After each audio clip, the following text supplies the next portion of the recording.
All right, we're back for part 2, where we're going to have some fun by taking the drum sounds we designed from scratch and dropping them into a drum sequencer / drum sampler and building a beat. All right, here we go. So let me close this. We don't need these anymore because we just used this as a workspace to create the sound. So I'm just going to actually just delete these tracks. Okay. Delete them all. Okay. What we do need is a new instrument track. So I'm going to new, track menu, new. We're going to make it a stereo instrument track. And we'll call this drum sequencer. And hit create. Very good. Let me just make this full here. Okay. Now on this drum sequencer virtual instrument track or instrument track, I'm going to insert a virtual instrument called Groove Cell. And here's just a very quick overview of Groove Cell. You have 16 pads that you could trigger the sounds from. You load sounds into the pads by hitting these plus signs. Then once you have sounds in these 16 pads, you could set up a sequence using this sequencer. You can adjust different levels of the effects. Going back to the pads, you actually have 3 levels of parameters to adjust once you drop a sound into a pad. Okay, so let's get our sounds into these pads. So it's pretty easy. You just click the plus sign. It opens up a browser, and you go to wherever you have your sound saved. In this case, I have them saved in this drum design. This is where we're actually working out of this drum design folder here.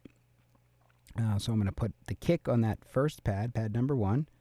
So now this pad triggers the kick sound that we created. Now I'm going to press the plus sign here and go to the same spot and drum design 310. Put the snare on that. Now here's our snare we created. I'm going to go to pad number 3, and I'm going to go to the same spot and load up our hi-hat. I'm going to go to pad number 4 and load up our crash. Okay, so pad 1, our kick, pad 2, our snare, pad 3, our hi-hat, pad 4, our crash. Okay, very good. Now, let's start to tweak these sounds using these parameters that we have available to us here in Groove Cell. So I'm going to just click on the pad I want to work on. Here's an image of the sample of the actual waveform. And, you know, there's different things I can do here. I could adjust, actually one thing I'm going to do, I'm going to go to the window menu, and I'm going to turn on the MIDI keyboard, so I don't have to actually push these things to make it work here. So to use this Groove Cell instrument as a MIDI device here, or as a MIDI plugin, I have to arm the track, and then I also have to get the keyboard in the right octave range. In that case, it's C1. So now I can actually use the keyboard on my computer here to trigger our sounds. Okay, so anyway, that said, there's lots of things I can adjust here. I mean, I can adjust the volume. I can pan it to the left or the right. I can actually pitch it up or pitch it down if I needed to for some reason. Right? I'm just going to leave it where we found it, where we built it, not found it. All right. I could actually adjust sort of like a cutoff point where the sampler will stop playing this sound when we lift off a key. So let's see. I can see, say when I adjust this end, it changes it. It also changes the sound. If I go further back. Okay, so I'm going to bring it. Actually, I can see something here. Remember that little area in the last video where something went weird with the way it rendered, and it made sort of a jagged thing? I tried to fix it with the pencil tool, but I mean, you could still see it's kind of rearing its ugly head. So you'll see what I'm going to do later in a little while. I'm going to just set the end of this right before that weird spot there. It's not doing much right now, but you'll see when we get to a few other things. So I could adjust the start point as well. That doesn't make a lot of sense because I want the attack of the sound, the initial like noise that we put in there. So I'm going to leave that where it is. I could turn some reverb up from here. Right? I could put some delay on. I could also control the filters here. I could say, okay, well, we want to cut off some of the highs and only let the lows through with this low pass. So if I okay. So, that might be something I need for this sound. I do want the highs that we have in there. I don't want to come down too much. Maybe just a tiny bit. Okay, so I'll come down a tiny bit. All right, so there's that. Okay, in level 2 here, this is the ADSR or AHDSR, but basically the same thing. It's just got one more feature hold. And this is the envelope for when I press the key and release the key. Like what happens? Basically, pushing the key is a volume on and releasing the key is volume off, but this is exactly how it happens. So if I want the sound to start quickly when I push the key, the attack has to be all the way over to the left where it's super quick. But if I want the volume to come in slowly when I press the key, I have to move the attack over. Okay, now in this case I want to hear that initial sound, so I don't want to take that off. But if I play with this release over here, see how where I set the end of where the sample is being played through? If I put this release all the way to the left, as soon as I lift off the key, the sample's going to stop right there. And that's a little too abrupt, right? So I'm going to just sort of back it off. Maybe I want to do this. I'm going to move the end point.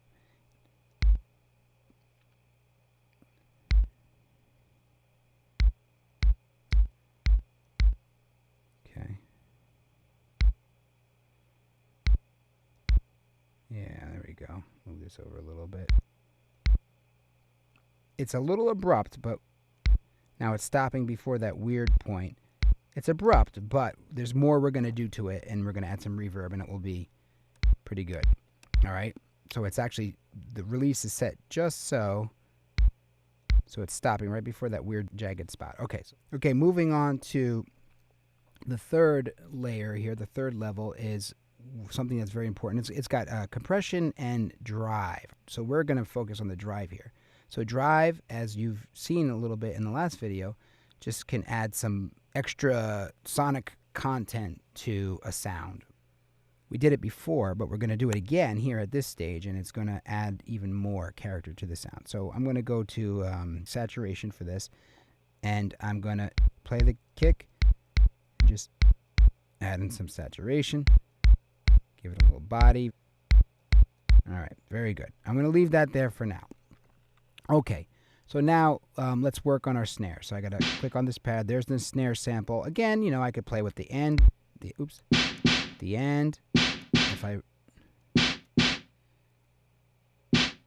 affects the tail, right?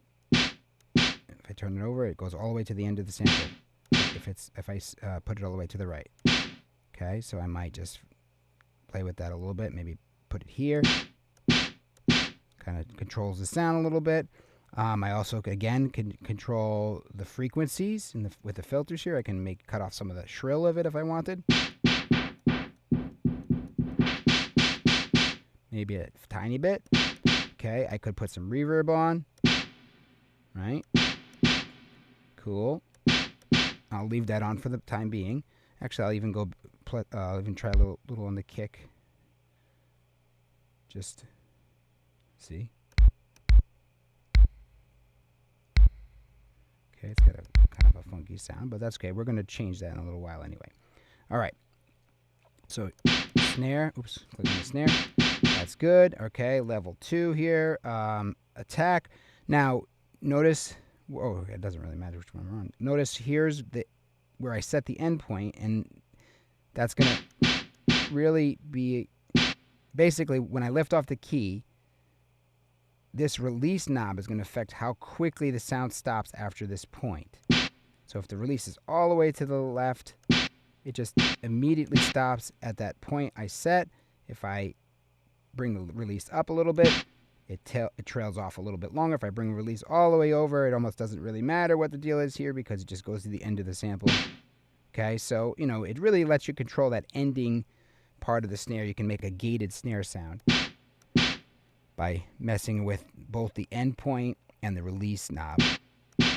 Okay, so I'm not going to make it completely gated sounding, but I control it a little bit. Okay, very good. Now we're going to go to the third layer here, and we're going to put on some saturation on the snare.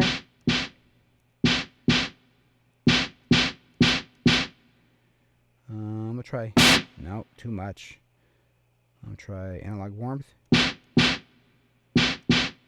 Maybe analog warmth on this one. Okay, very good. Again, we're going to change this a little bit later, but I'll put on some more reverb right now. So, okay, now we're going to move on to our hi-hat. All right, so let's see. What do we got here? The end point as well. I could bring it in a little bit. Not too much. Okay, I could mess with the filter, but I do kind of want that high-end sound. I can add a little reverb. Cool. I could repitch it. I'm not gonna, but I could make it a higher sounding hi-hat if I wanted. I'm gonna leave that alone. Okay, I'm gonna go to this. I'm gonna play with that release. Oops, wrong one.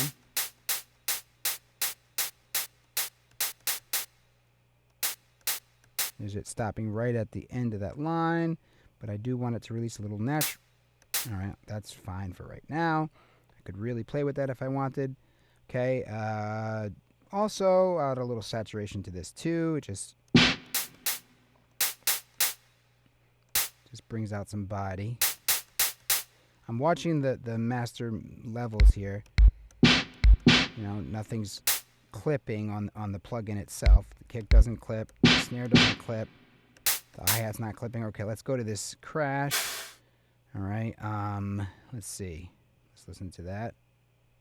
Oops, that's not it. That's this one, okay.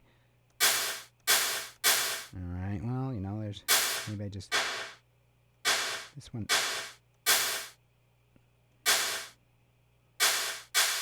Yeah, okay, this one it's almost the other way around. I almost want to get rid of some of the mushy low and let the high come through. Let's give it some reverb. Not too much reverb. That reverb doesn't sound that great to me. The built-in reverb in this plugin.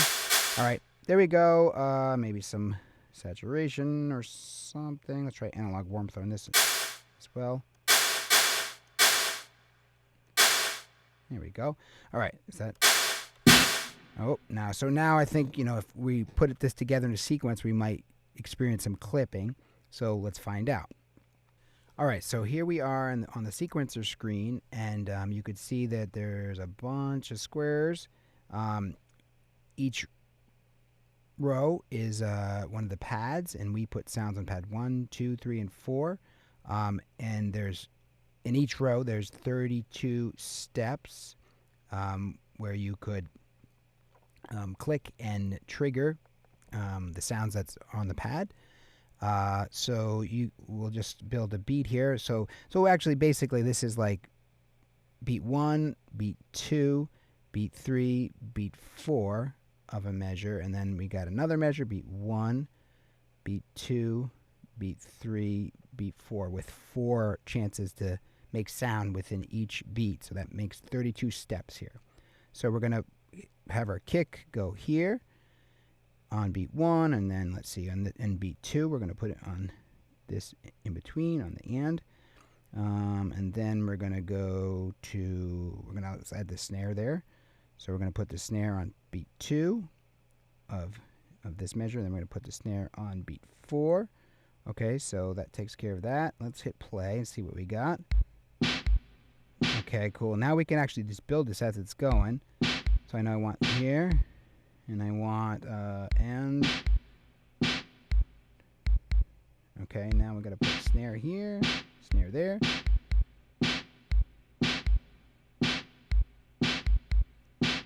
Okay, cool. All right.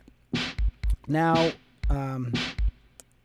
what I'm going to do is I'm going to put a snare here, but I want it to, first of all, its velocity, I want it to be very quiet. And further, I don't want it to happen every single time. So down here you have this lane where you can adjust the probability of that sound playing. So if I put that very low, just every once in a while, that snare is going to have that ghost hit because the velocity is quiet, low, and the probability of it happening is infrequent, okay? So that's cool. Now I'm going to put on our hi-hat. I'm just going to start by putting a hit every other. These are eighth notes. Okay. Yeah. Okay, so now let's do something similar. Let's start with velocity. So let's make every other one sort of like half velocity, so it gives it a little character. A little back and forth. Okay. Now let's go into our probability lane here, and let's put in couple extras and make these guys, actually let's make all three of these hi-hats at the end less probable, maybe this one a little more probable. And let's also go to the velocity and make these extra ones super quiet. So now we got, you know, a fill that will happen every once in a while. All right, now last but not least, we'll add a crash right here at the end of the measure, at the end of the second measure. And again, we're going to go to the probability lane here and make it not super probable. So every once in a while, a crash will also be added here and there. All right, so now we got a pretty nice pattern. All right, and it's got some built-in variety. I don't think that GrooveCell allows us to add another pattern, like Boom, you know, has that matrix, and you can choose, you know, up to 16 different patterns for, you know, for each drum set or each, you know, thing you build there. So this I don't think works that way. I think the main feature of this is the probability. All right, so we got a pattern. I'm gonna hit stop. Okay, so now we have a pattern, and there's something I want to do. It's a little more advanced, but I want to do it. I want to demonstrate this for you anyway. All right, so let's see. Can I get this out of my way? Okay. Although we could just use GrooveCell just like this, and we could actually export the audio and bring it back in. You can export MIDI and actually bring, you know, your patterns into other MIDI devices, and you could literally record into the track, and you could, you know, sequence using the MIDI editor. I'm going to show you how I would use this thing, and it's a little tricky, but bear with me here. All right, so I'm going to my mix window, and I'm going to just close this for right now because we have our pattern built already.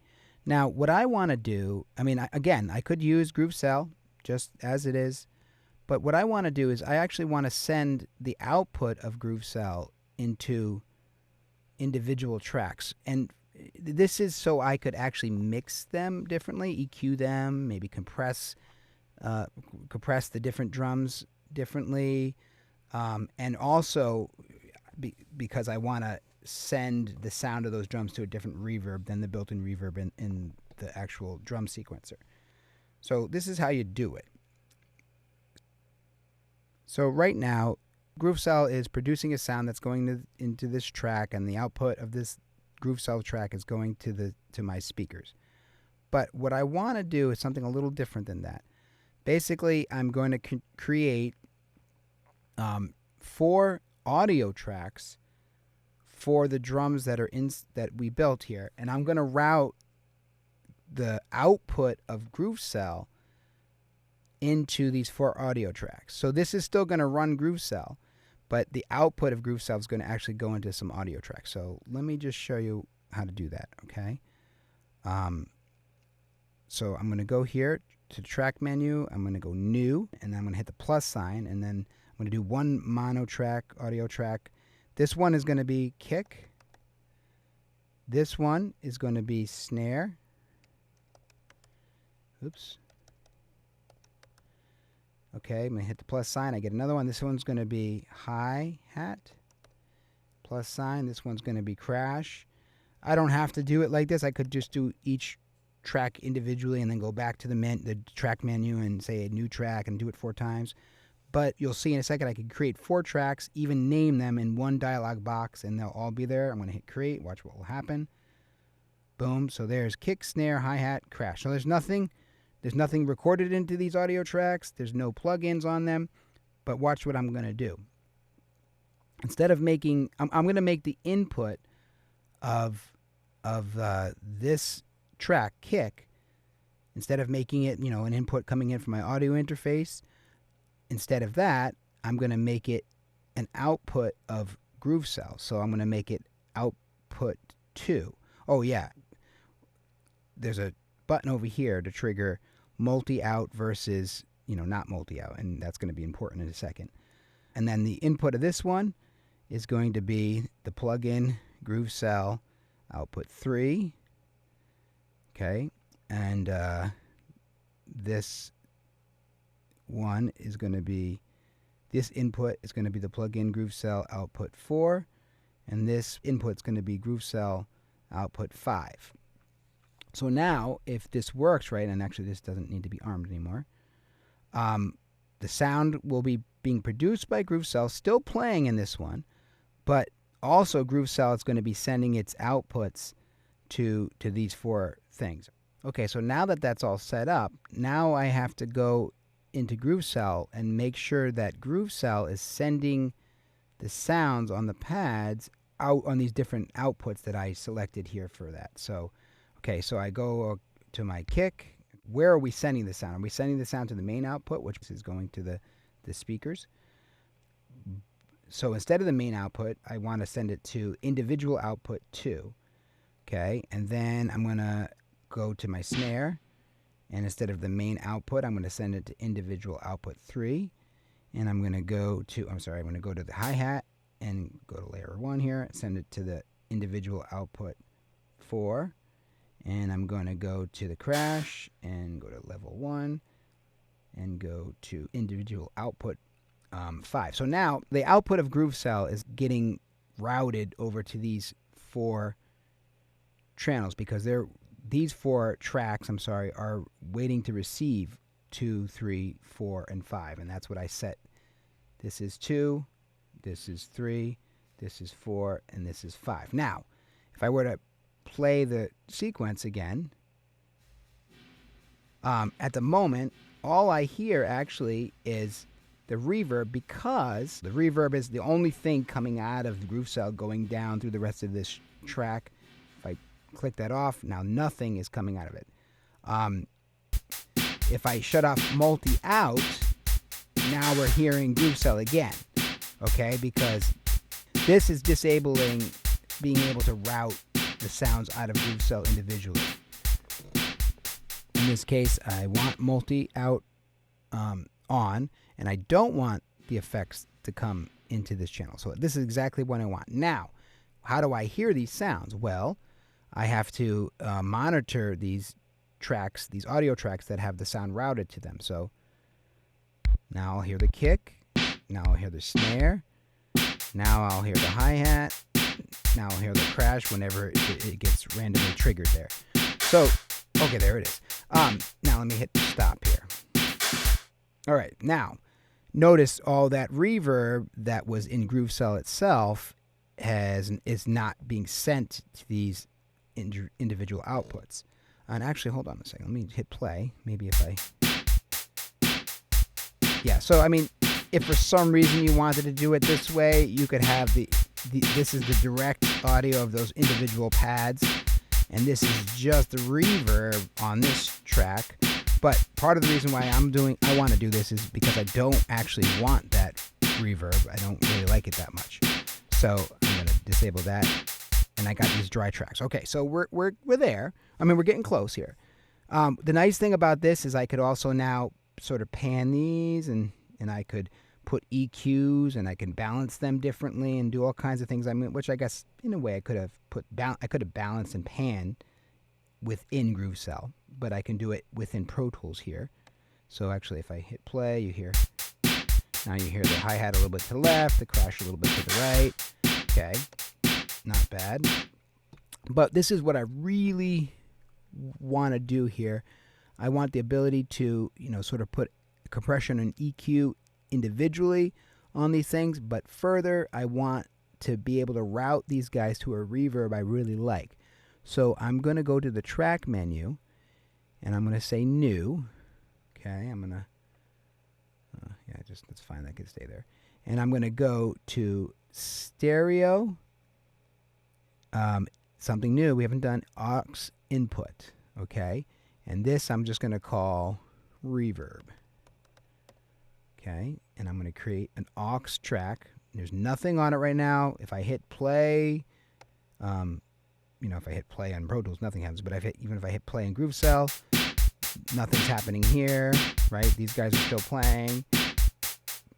Okay, so what I'm going to do here is I'm going to insert a reverb plugin on the aux track. Okay, and I'm just going to use Deverb. It's a basic thing, and I'm going to adjust some things in this in a little while, but not quite yet. Whenever you do reverb or effects this way on an aux track, most likely the effect is going to be all the way to the wet side. You don't want any of the dry signal, only the wet signal, and you'll see why in a little while. Okay, now so far still nothing is really happening, right? If I hit play here on GrooveCell, nothing's in this track, and that's because we haven't routed any sound from these guys into this reverb track, into this aux track. To do that, I go to my sends menu as opposed to insert. So inserts is like putting a virtual instrument or a plugin. You're inserting something into the track. Send is actually taking some of the signal and routing the signal out of the track. So that's what we want to do. We want to route some of the signal out from these 4 individual tracks to this one. So we'll do it like this. Click on a send, empty send spot. There's different ways to do it. You can set up buses, but the easiest way in this case in Pro Tools is just to go down to where it says track and look for the track you created. The one that we created is called reverb. And now some signal is going to be routed from this send spot into this track which has the reverb on it. Now right now 0 is going to be routed because this little fader that opened up is set to 0. So now if I hit play on this thing, okay, and I start turning up that fader, you can start to see some signal coming into, now of course in the kick this is going to be a lot, right? Now you can see signal coming into the reverb track, and you can hear reverb on the kick. Okay, now let me hit stop, and I'm going to do that for all 4 of these. So I'm going to go to track, reverb, go here, track, reverb, go here, track, reverb. So now they all have a little slider. And to access it, you can just click and that comes up. By the way, if you confuse which one is which, it tells you right here which one. It says snare. I click here, it says hi-hat. I click here, it says crash, so I know which one I'm looking at. So, let me do a little on the snare, okay? All right, so I'm going to hit play on this, fade in some reverb on the snare. Okay. And I'll do a little reverb on the hi-hat. I'll do lots of reverb on the crash when it happens. And just a very little bit on the kick, not so much. Okay, I'll really accentuate my left and right on the hi-hat and the crash. Okay. Now, I still don't like this reverb, and that's because, let me pause for a second, or stop. That's because, most reverbs, digital and otherwise, have a little bit of shrilliness to them. because just the way the electronics work or the algorithm works, it adds a little like high frequency shrill. So most reverbs have ways to adjust that. In this case, we have a high cut filter and we have a low pass filter. So I'm going to use this low pass filter while this beat is playing, and hopefully it can help to cut some of that nasty shrilliness that the reverb unit makes, or the reverb plugin makes. And I could play with this versus this and see what I think. So let's hit play on the plugin again on GrooveCell. And open this one. And just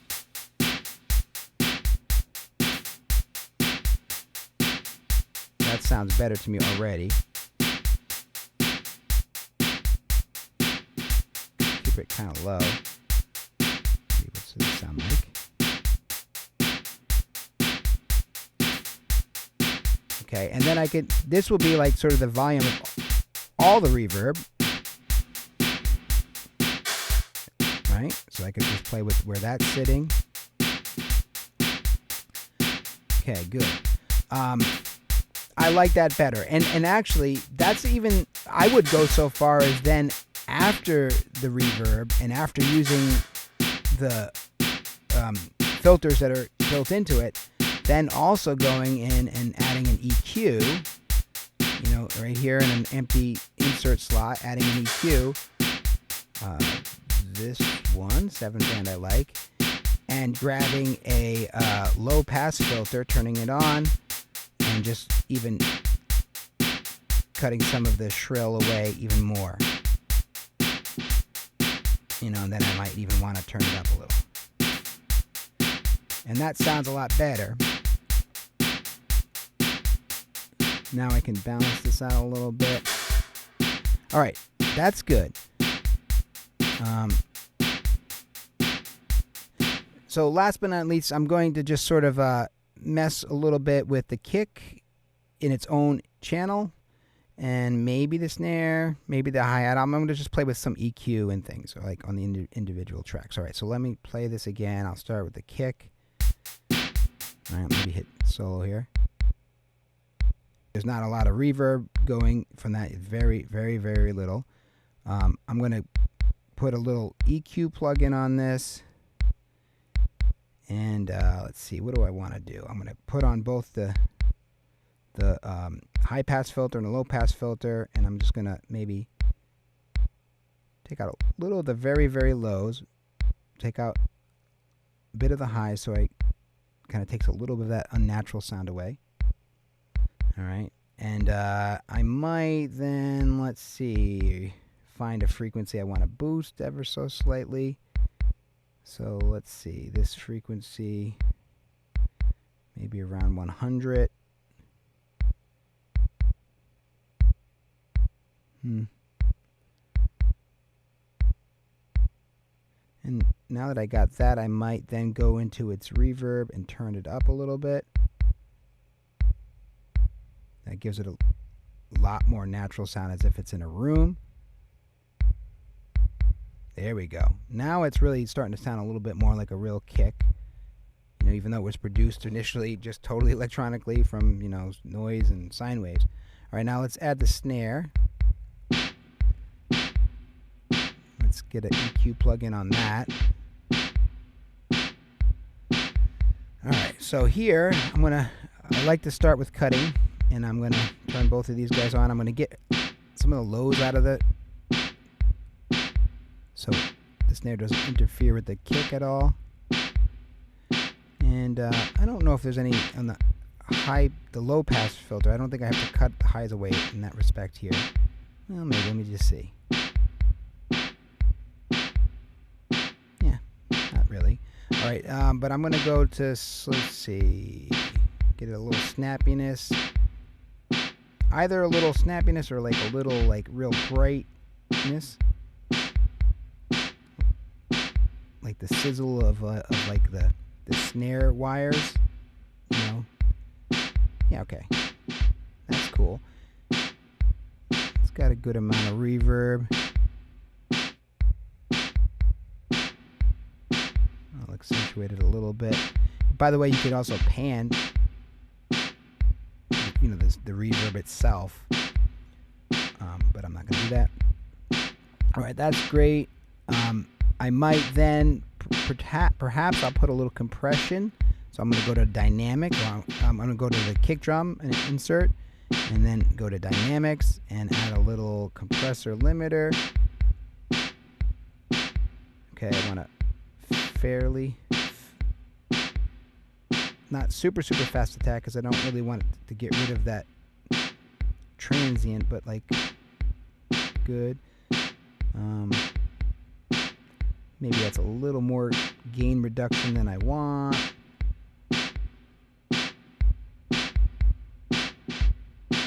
There we go. And maybe I'll do the same thing. I'll put on the snare, I'll put a compressor.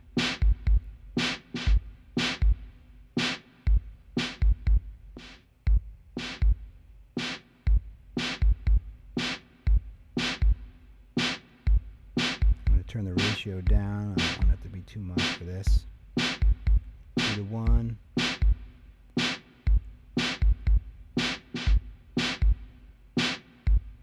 It's just barely noticeable. It's doing a little something. Maybe I'll turn up the makeup gain a little bit. Alright. And let's add it's fine.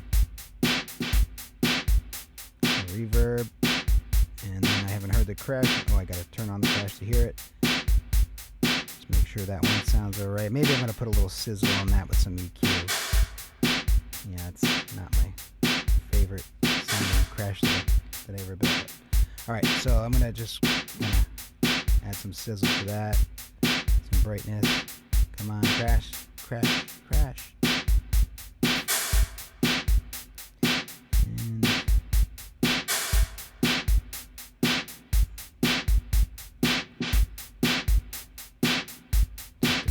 Down a little bit.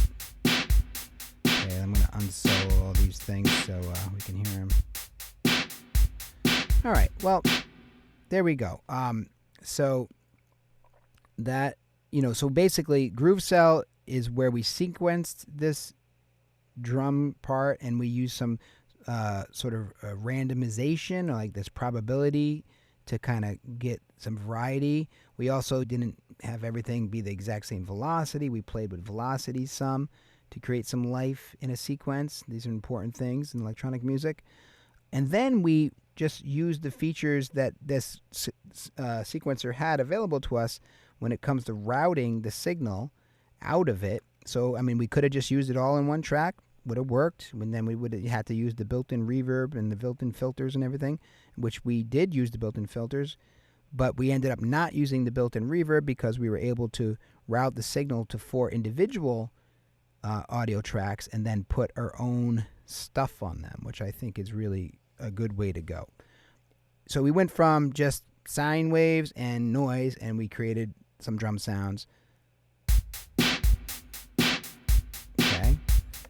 So cool. In the next part of this video, we are going to then get into some other samplers, and we're going to have to do that in Logic, and then we're going to bring what we build back into this project and continue with some bass line and melodies. All right, see you soon.